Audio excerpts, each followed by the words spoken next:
할렐루야. 내 자리에 함께 하신 모든 분들을 주님의 이름으로 환영하고 축복합니다. 오늘 말씀을 통하여서 이 살아계신 하나님의 말씀이 우리에게 힘이 되고 소망이 되며 우리의 삶을 변화시키는 축복의 말씀이 되기를 주님의 이름으로 간절히 축원합니다. 잠깐 사진을 볼까요?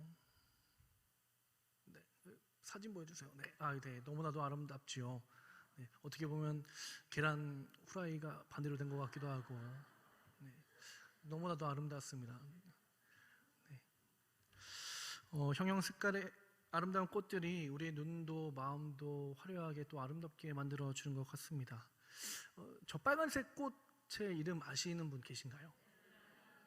개나리라고요? 맨드라미. 죄송합니다. 제가 꽃을 잘 몰라요. 귀한 정보 감사드립니다. 이렇게 아름다운 꽃들은, 아름다운 정원들은 그냥 생긴 것이 아닙니다.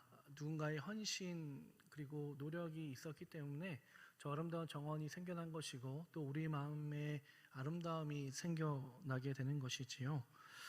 누가 이렇게 만들어 주셨을까요? 하나님은 가장 먼저시고요. 사진 한번 띄워주시죠. 제가 몰래 찍느라 걸릴까봐 좀 걱정이 되는데요. 누구신지 아시나요? 네, 맞습니다. 송간재 권사님이십니다. 송간재 권사님께서 단 하루도 빠지지 않으시고 매일같이 교회에 나오셔서 식물들에게 물을 주세요. 단 하루도 빠지지 않으시고 송광재 권사님을 통하여서 매일같이 식물이 잘 자라나도록 해주시고 이 세상을 더욱 아름답게 조화롭게 만들어 주신 것 같아서 저는 늘 감사드립니다. 이 송광재 권사님을 제가 감히 제가 평가를 해봤어요. 권사님이야말로 섬김을 몸소 승화시키신 분이다라고 제 스스로 평가를 내려드렸습니다. 왜냐하면 이 섬김이라고 하는 것은 사람을 행복하게 할 뿐만이 아니라 섬기는 나 자신도 행복하게 만들어주기 때문입니다. 자신도 행복하고 타자도 행복하게 만들어주는 삶, 이것이 진정한 행복이지요. 우리 송광재 권사님 뿐만이 아니라 우리 여기 계신 모든 분들도 교회 곳곳에서 이름도 없이 빛도 없이 교회를 위해 헌신하시고 섬기시는 분들이 너무나도 많습니다. 그분들 이름을 나열하면 오늘 설교를 할 수 없을 것 같아서 다음에 하도록 하고요. 이렇게 섬기는 분들이 계시기에 이 교회가 굳건히 서 있는 것이겠지요. 바로 예수님께서 우리에게 원하시는 삶의 모습이 아닐까 생각을 합니다. 오늘 본문에 예수님께서 참 행복이 어디에 있는지 말씀해 주고 계십니다. 결론부터 말씀드리면 바로 섬김에 참 행복이 있다라고 오늘 주님께서는 우리에게 말씀해 주고 계십니다. 이 시간 저와 여러분들에게 오늘 주시는 이 말씀을 통하여 우리의 삶의 모습은 어떠한지, 우리의 섬김의 모습은 어떠한지 돌아보고 또 주님께서 기뻐하시는 그 섬김의 모습을 통해서 신앙의 참 행복을 다시 한번 느끼고 또 회복하는 은혜의 시간이 되길 간절히 소망합니다. 우리가 읽지는 않았지만요, 이 30절부터 예수님께서 십자가의 죽음과 부활에 대해서 예언하는 모습이 나옵니다. 예수님의 십자가 사건과 부활과 죽음에 대한 예고는 한 장 앞장인 이 마가복음 8장에서부터 시작되는데요. 첫 번째 예고에서 주님은 이 마가복음 8장 31절을 통하여서 이렇게 말씀하십니다. 마가복음 8장 31절의 말씀인데요. 인자가 많은 고난을 받고 장로들과 대제사장들과 서기관들에게 버린 바 되어 죽임을 당하고 사흘 만에 살아나야 할 것을 비로소 그들에게 가르치시되 라고 성경은 말하고 있습니다. 예수님께서 느닷없이 자신의 죽음에 대하여서 제자들에게 예고하시는 거예요. 그 예고를 듣자 이 베드로가 느닷없이 예수님을 붙잡더니 예수님을 꾸짖기 시작합니다. 예수님을 책망하기 시작해요. 아니 예수님처럼 믿음 좋은 분께서 어떻게 그렇게 믿음 없는 말씀을 하십니까? 새로운 나라를 세우실 분이 어찌하여 죽는다는 소리를 말씀하십니까? 어떻게 그렇게 무책임하냐며 예수님을 책망하고 꾸짖기 시작해요. 예수님께서 이 베드로의 모습을 보시고 황당하셨는지 제자들에게 다시 한번 말씀하시는데요. 마가복음 8장 33절부터 34절까지의 말씀입니다. 예수께서 돌이키사 제자들을 보시고 베드로를 꾸짖어 이르시되 사탄아 내 뒤로 물러가라. 내가 하나님의 일을 생각하지 아니하고 도리어 사람의 일을 생각하는도다 하시고 무리와 제자들을 불러 이르시되 누구든지 나를 따라오려거든 자기를 부인하고 자기 십자가를 지고 나를 따를 것이니라 라고 말씀하십니다. 이와 같은 말씀을 제자들 가운데 예수님께서 던지신 거예요. 사탄아 내 뒤로 물러가라. 어마무시한 말씀이 아닐 수가 없습니다. 그러니까 이 예수님의 말씀은 어찌 보면은 제자들을 향한 채찍과도 같은 말씀입니다. 꾸지람이에요. 영적 채찍질을 통하여서 이들이 변화되기를, 회복되기를 간절한 마음으로, 소망하는 마음으로 예수님께서 제자들을 향해 말씀하신 것이지요.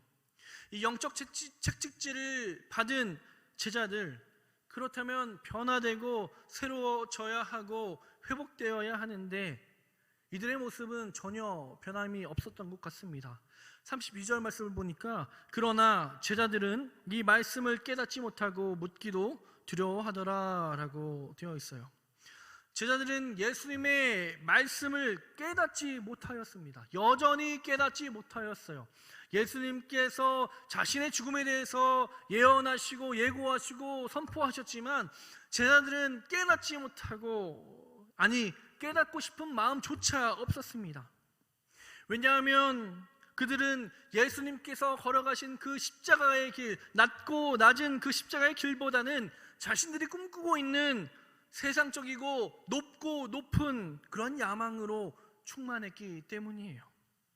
제자들에게는 꿈이 있었어요. 예수님께서 예수님의 능력으로 저 불의한 헤롯 정권을 무너뜨리고 새로운 나라를 세워 가실 것을, 그 꿈에 부풀려서 살아가는 자들이었습니다.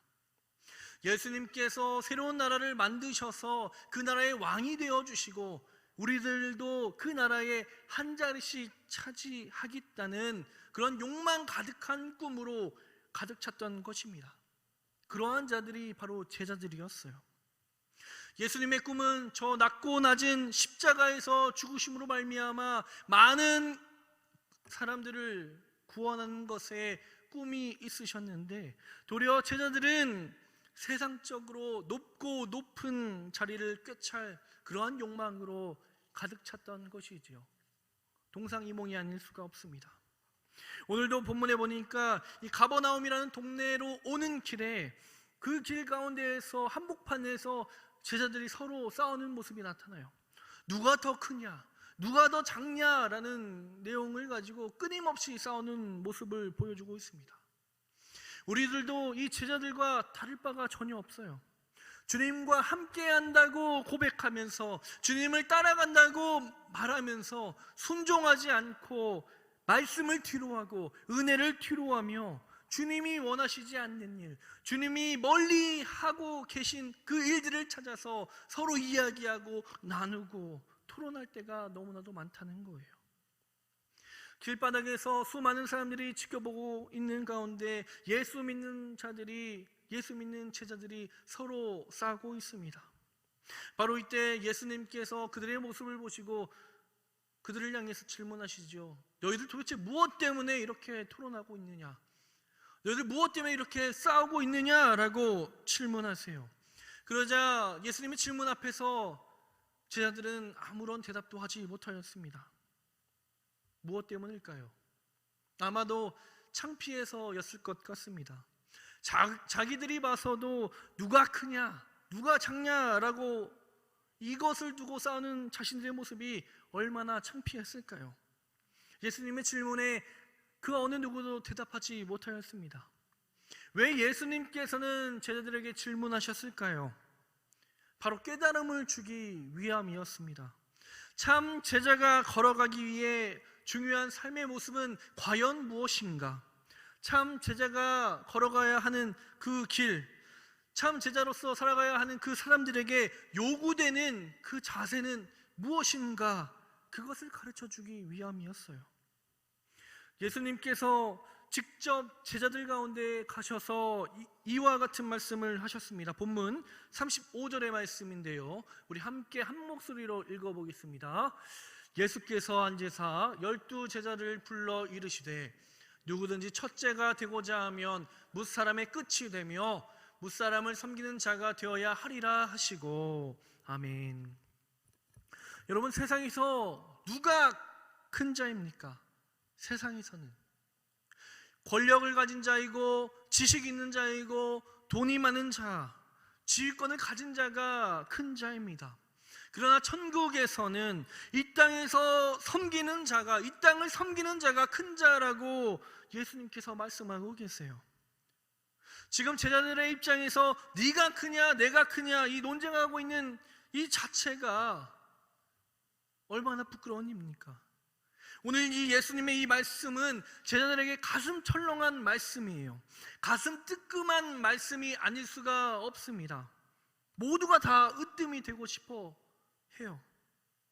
으뜸이 되고 싶어하는 그런 상황 속에서, 내가 큰 자가 되고 싶어하는 그런 상황 가운데에서 주님은 말씀하시는 거예요. 우리 다시 한번 35절의 말씀을 한 목소리로 읽겠습니다. 예수께서 앉으사 12 제자를 불러서 이르시되 누구든지 첫째가 되고자 하면 뭇사람의 끝이 되며 뭇사람을 섬기는 자가 되어야 하리라 하시고. 아멘. 으뜸이 되고 싶으면 끝이 되거라, 섬기는 자가 되거라 라고 우리 주님께서 말씀하세요. 제자들이 혼동하는 거예요. 나는 이들 중에서 가장 높은 사람이 되고 싶고 으뜸이 되고 싶고 화려한 사람이 되고 싶은데, 오히려 우리 주님께서는 으뜸이 되고자 한다면 끝이 되고 섬기는 자가 되어야 한다고 말씀하시니 이들이 혼동될 수밖에 없는 것입니다. 여러분, 이 예수님의 말씀은 불성실하게 살다가 꼴찌가 되어라 라는 그런 말씀이 전혀 아닙니다. 오늘 주님께서 주시는 이 말씀은 끝이 되어야 한다는 이 말은 자신을 낮추는 겸손함이 필요하다는 그 말씀을 하고 계신 거예요. 겸손함이 섬김의 자리까지 나아가야 한다고 우리 주님께서 말씀하고 있는 것입니다. 한마디로 말해서 겸손한 섬김, 겸손한 섬김을 강조하고 말씀하고 있는 것입니다. 참 제자의 길을 걸어가야 될 사람들의 그 본연의 자리이면서 그것이 바로 본질적 품격이고 성품임을 우리 예수님께서 다시 한번 말씀해 주고 있는 것입니다. 여러분, 이와 같은 종이를 자르기 위해서는 어떠한 도구가 필요할까요? 가위나 커터칼이 필요할 것입니다. 나무를 자르기 위해서는 어떠한 도구가 필요하죠? 톱이나 도끼가 필요할 것입니다. 이러한 종이를 자르는 데에 톱과 도끼를 사용한다면 얼마나 미련합니까? 나무를 자르는데 커터칼이나 가위를 사용한다면 이보다 미련한 행동이 어디 있을까요? 오늘 예수님께서 말씀하시는 게 바로 이러한 것이에요. 참 제자에게는 서야 할 본연의 자리가 있음을 말씀해 주고 있는 것입니다. 예수님의 제자가 서야 할 본연의 자리가 어디일까요? 바로 그것은 겸손한 섬김의 자리임을 우리 주님께서 말씀해 주고 있는 것입니다. 그런데 우리의 문제는 무엇입니까? 높아지는 것보다 낮아짐을, 큰 것보다 작아지는 것이 중요함을 그 누구보다 잘 알고 있어요. 다 알고 있습니다. 그런데 문제는 무엇입니까? 우리는 다 알면서도, 다 알고 있음에도 불구하고 정반대의 삶을 살아가고 있다는 것이에요. 주님의 말씀이 무엇인지 알면서도, 너무나 잘 알고 있음에도 불구하고 우리의 섬김이 때로는 의도된 섬김이 될 수가 있고 목적이 있는 섬김이 될 수가 있다는 거예요. 진정성이 없는 허울뿐인 섬김이 될 때가 많다라는 것입니다. 오히려 그것들로 인하여 으뜸이 되고자 하는 그런 욕망이 나타난다는 것입니다. 어떻게 하면 더 나타날 수 있을까? 어떻게 하면 더 화려해질 수 있을까? 이 으뜸이 되고자 하는 그런 욕망, 그러한 욕망 때문에 성도들이 그리고 한국교회가 침체되는 것입니다. 그런데 오늘 예수님께서는 높은 자가 아니라 자신을 낮추며 섬기는 자가 되어야 한다고 말씀하고 계세요. 그리스도인들의 참된 모습은 높아짐이 아니라 낮아짐을 말씀해주고 있는 것입니다. 그래서 예수님께서는 높아짐과 크기를 논하고 있는 제자들을 향해서 말씀하시는 거예요. 다시 한번 섬김의 모습을, 섬김의 자세를 알려주고 계신 것입니다. 그리고선 예수님께서 한 어린아이를 품어 안으시고 말씀하세요. 37절의 말씀 우리 한 목소리로 읽겠습니다. 누구든지 내 이름으로 이런 어린아이 하나를 영접하면 곧 나를 영접함이요 누구든지 나를 영접하면 나를 보내신 이를 영접함이니라. 아멘. 여러분, 어린아이는 어떠한 존재입니까?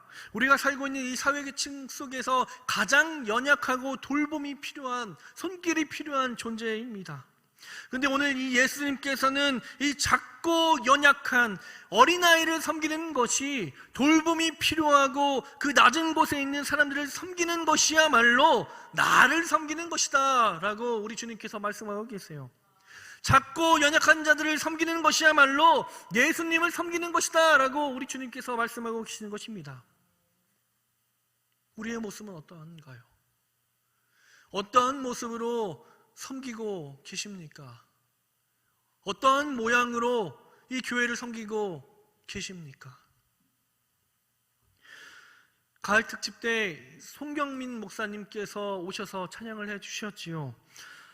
송경민 목사님께서 만드신 찬양 가운데 이 행복이라는 찬양이 있습니다. 찬양의 가사가 이러합니다. 제가 읽어드릴게요. 화려하지 않아도 정결하게 사는 삶, 가진 것이 적어도 감사하며 사는 삶, 내게 주신 작은 힘 나눠주며 사는 삶, 이것이 나의 삶의 행복이라오. 눈물 날 일 많지만 기도할 수 있는 것, 억울한 일 많으나 주를 위해 참는 것, 비록 짧은 작은 삶, 주 뜻대로 사는 것, 이것이 나의 삶의 행복이라오.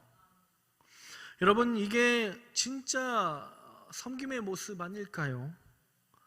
여러분, 서두에도 말씀드렸지만 섬김은요, 행복입니다. 행복.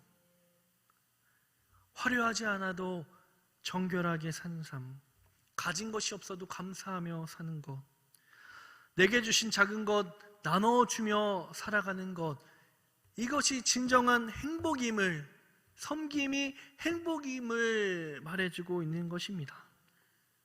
세상의 논리는 힘있고 능력있고 높은 사람을 섬기는 것이 최고의 영광이라고 생각하지만 성경은 반대로 이야기하고 있습니다. 주님의 논리는 도리어 낮고 낮은 자를, 연약한 자들을 섬기고 배려하며 그들을 사랑하는 것이 최고의 가치임을, 생명임을 우리에게 말해주고 있습니다. 바로 이 거룩한 논리가 실현되어야 할 곳이 바로 이 교회입니다. 하나님의 논리는 낮은 곳을 향하고 있습니다. 그러나 세상의 논리는 더 크고 화려한 곳을 향해 있습니다. 우리는 어떠한 논리를 따라야 할까요? 사랑하는 여러분, 바로 여기에 신앙의 행복이 있습니다. 세상의 논리를 두지 않고 하나님의 논리를 우리의 마음에 품고 살아가는 것, 진짜 섬김 속에 행복이 있음을 깨달을 수 있는 저와 여러분들 되시기를 간절히 소망합니다.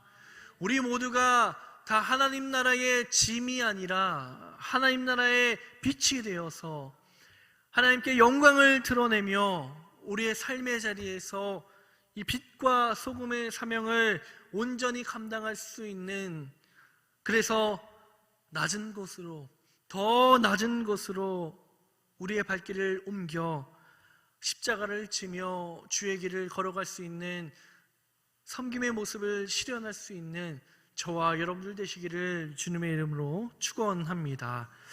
이 시간 말씀을 기억하면서 가슴에 새기면서 함께 찬양드리길 소망합니다. 화려하지 않아도 정결하게 사는 삶, 가진 것이 없어도 감사하며 사는 삶, 내게 주신 작은 힘 나눠주며 사는 삶, 이것이 나의 삶의 행복임을 기억하면서 깨달으면서 우리 함께 이 찬양 드리길 소망합니다. 섬김이 행복입니다. 섬김이 행복입니다. 화려하지 않아도 정결하게 사는 삶, 가진 것이 적어도 감사하며 사는 삶, 내게 주신 작은 힘 나눠주며 사는 삶, 이것이 나의 삶의 행복이라. 눈물 날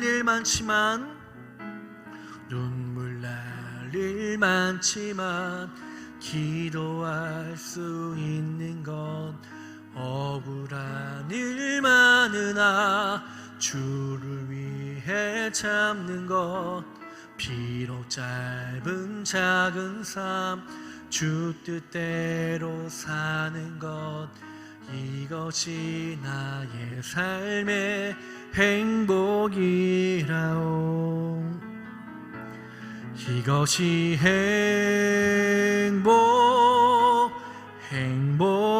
행복이라오. 세상은 알 수 없는 하나님 선물, 이것이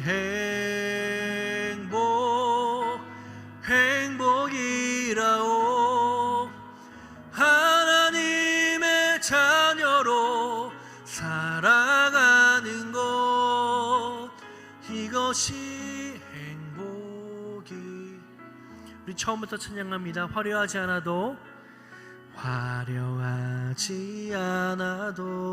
정결하게 사는, 가진 것이 적어도 감사하며 사는 삶,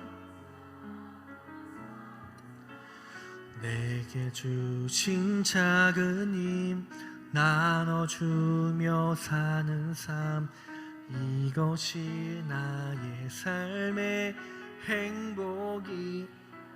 눈물 날 일 많지만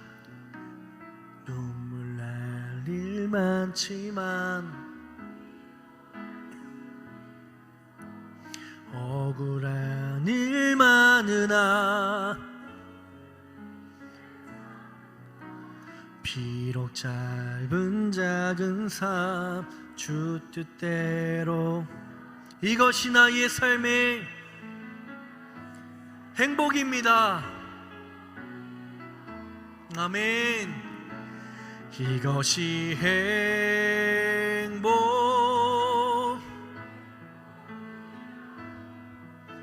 세상은 알 수 없는 하나님 선물, 이것이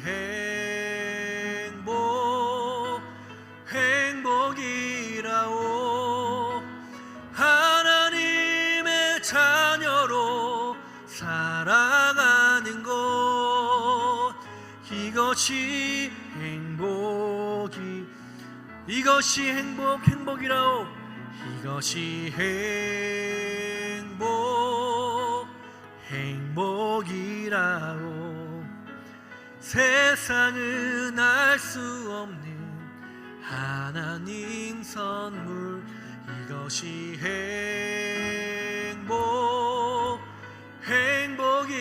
행복이라오. 하나님의 자녀로 살아가는 것, 이것이 행복이라오. 이것이 행복이라오. 이것이 행복이라오. 이것이 행복이